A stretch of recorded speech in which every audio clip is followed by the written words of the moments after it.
Welcome to an episode of British Fight Tips. What we're going to do is some proper street fighting. None of this Jackie Chan shit. What I want you to do is I want you to ball your fists, duck your heads, just get some fucking windmills going, yeah? Windmills, heads down and windmill. This is going to really help protect you because the top of your head, hardest bit. Doesn't hurt if you get hit there. So windmills, if you've got a set of keys wedged in between your fingers, that'll really get some nice dagger motions going. Number 2 for the fight tips, balls. Always go for the balls. You want to grab them real tight and twist. If you get a good twist on there, it'll be the biggest man will fall to his knees and plead for mercy. Fight tip number 3. Oi, prick!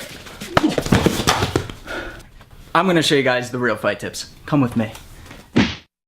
So I'm lucky enough to be joined by Shane Faison from Fight Tips. If you haven't seen that channel, links and everything for Shane will be in the description below, so make sure to check them out and learn some cool shit. But we're also going to teach you some more cool shit here today that doesn't involve windmilling and sets of keys. Today what we're going to be focusing on is heavy bag drills. Because a lot of people have these in their gyms, they're easy to come by, but a lot of people get a little bit scared by them or end up trying to be a bit Mayweathery, throwing 800 punches in 30 seconds. Yes. And what Shane's going to take you through today, he's going to take you through 3 solid combinations on the heavy bag that you're going to be able to utilize for conditioning, for improving power transfer, and footwork. Yes, this is true. So I want to go over the basics and then I want to cover more advanced stuff. So whether you've never thrown a punch before in your life or you're a little more experienced, I think hopefully I can share some stuff with you that will benefit your training. On to combination numero uno. Combination 1 is going to be jab, cross, jab. A lot of people throw the jab, cross, hook or the 1, 2, 3, but I like the jab, cross, jab because it's nice and linear down the center and we get to use our range. So the jab is the lead arm punching straight down the pipe. There's going to be a little bit of a hip rotation and we're going to put pressure on our lead foot. So as that foot touches the ground or as the pressure goes into the ball of our foot, that's when the lead punch should land. Then we turn our hips, rotate on our rear foot for the cross. That's more of the power punch. Put a lot of power into that shot, then the bag's going to be doing this. And I'm then going to adjust with the last shot, which is going to be another jab. If the bag is far away, then I'm going to step in for a power jab. If I don't want to jam myself up, then I can step back and catch it as my opponent or as the bag steps in. And this is where we're working our footwork. We're going in, we're going out. The shots are linear, our footwork is going to be linear, okay? So again, stepping in on the jabs and crosses or stepping backwards on the back pedal. As they're running into me, they're also running in to the punches. If you have a partner who's going to do this with, holding the bag can be really beneficial here because you can stop that swing and be able to transfer a little bit more power more safely because there's going to be no spinning in the bag. But don't worry if you don't have a partner, just allow the movement and the swing of the bag to help you adjust and have to move with it. Yep. Because then it's going to only improve your footwork, it's going to improve your timing, distance and range and all that. So you're outside of range with the bag, I can't hit it, which means I need to step in. If I step in on the lead foot, now I'm going to make contact. So you're going to step in on the jab. So you can see out of range there, we create that, cover that distance, bang. By stepping the lead foot. Now, instead of keeping that wide base with your feet, you're also going to step another 6 inches like you did with the lead, but with the rear now, and as you turn the hip, yes, transfer the energy into that cross. So we step, punch, connect, right foot comes in with the right, bang. Yes. And then from here, it depends, how is the bag swinging? Right now it's right in front of you, so I would just, right here, turn the hip over and throw another power jab. Boom. Yeah. And then back out. You can break the tempo up too. It doesn't have to be bop, bop, bop. It could be bop, bop, bop.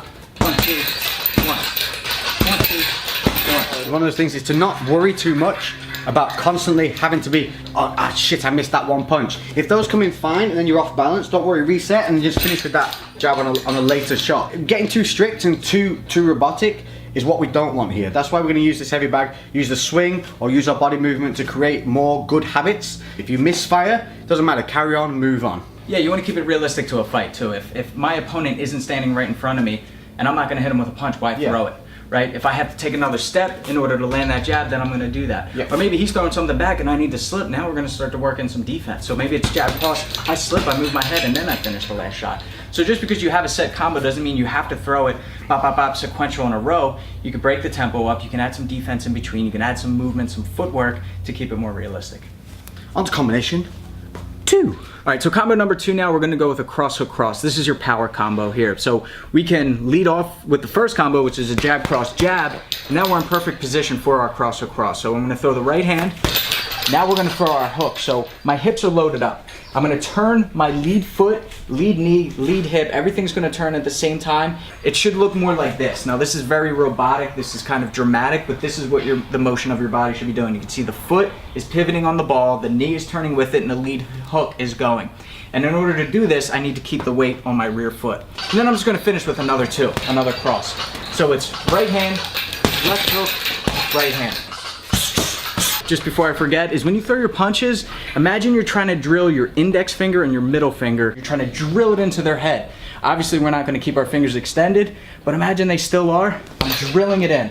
And that way we're really gonna hit with those 2 knuckles. So from that you can see we're learning to build up those combinations, rolling one into the other. And what that's gonna allow you to do is then when you're free flowing on the bag, you can just say in your head combination 1, 2, or 3, and you can flow them one into the other. So when you're getting tired and you're struggling, you're always gonna have in the back of that head that pop, pop, bang, you know, those 2 little combinations. But as we showed you, we're gonna have that 1, step in, 2, step away, 3, that straight right, left hook, straight right. Definitely one of the easiest things to do on a bag is have less combinations, but focus on them more so that you're not having those moments of confusion. Absolutely, yeah, I would say even in sparring, you could dedicate an entire round to just using the jab. And I bet your sparring partner won't even notice until 2 minutes in, right? Yeah. I've just been using the jab, but there's so many different variations of the jab. I can go to the head, I can go to the body, I can slip jab, I can feint the jab and come in. But with these combos, what I wanted to show was left, right, left, right, left, right. So it's 1, 2, 1, 2, 3, 2, and then you can just go right back into the 1, 2, 1. So you can flow and make this one continuous combo if you wanted to, but as we've been talking about, keep it realistic. And this is what I want to do, is make sure that when you get on the bag, you're getting confident. But we also want to help improve. So combination 3 is going to let a little bit more difficult, but don't worry, not too much. That's the pose. That's your advert pose right there. Fight tips.